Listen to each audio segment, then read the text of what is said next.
And it's time now for weather with Nebraska Extension Ag Climatologist and Market Journal Chief Meteorologist Al Dutcher. Al, we had a great week of weather for everyone working out in the fields.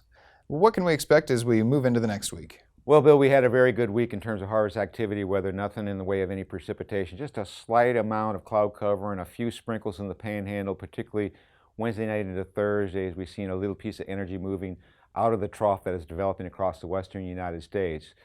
As of this past Sunday, according to NASS, 21% of the corn and 21% of the sorghum across the state had been harvested and 34% of the soybeans.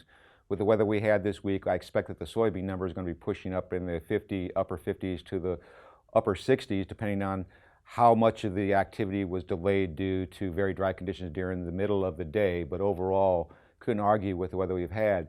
Now, as we go into next week, there has been signs for the last 10 days of a very active pattern, and it looks like the models are finally coming to a consensus that we're going to see a fairly strong storm system move across the central and northern plains, and the potential is there for some significant moisture in terms of heavy rainfall and thunderstorm activity. So it's just a matter of where this system moves out and who really gets smacked with a lot of this heavy precipitation. So we go to the upper air models. First thing we'll draw your attention to is the cold front that is going to be expected to move through the state today is going to be the result of the northern stream energy moving toward the Great Lakes, and the southern stream energy is going to basically bypass most of southern Nebraska. So the low pressure sits up in eastern North Dakota. As we sit here this morning, thunderstorm activity widespread across North Dakota. They really need it. This is going to help them alleviate some of the drought concerns. The second piece of energy we go into tomorrow is the southern stream. That's going to move a low pressure system at the surface up toward the Great Lakes.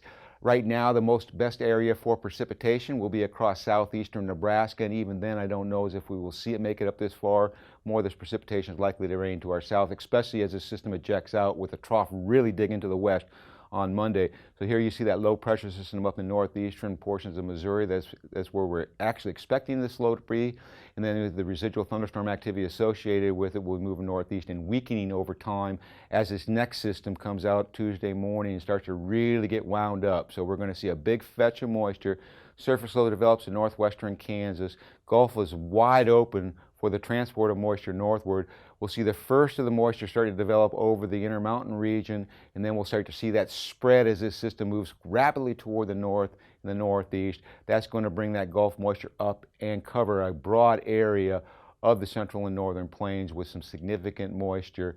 In the terms of thunderstorm activity and potentially severe, might even be a few cold snowflakes on the back side of it. By the time we get to Thursday, you can see the system kind of flattens out, broadens out in this trough. So that means we're going to stay on the cool side. Temperatures are going to remain in the 50s to the 60s during that Wednesday, Thursday time period as that precipitation shield moves off to the northeast. And then we see a secondary area of precipitation to our south by Friday. The broad general trough is in place. We'll start to move toward the Great Lakes, and we'll start to see a warming trend to our west as that high pressure system tries to build into our region. Looking further out into the future, we're looking at above normal temperatures with below normal to the west. And the reason I mention this, we've got another large trough coming in that's likely to bring that cooler conditions, and in terms of precipitation, below normal. But I will mention this. The 19th and the 20th, the GFS model is indicating a very sharp cold air infiltration into our region, bringing an end to the growing season. Wait to see if that performs, and if it does, we may actually see some snow as that front moves through the region.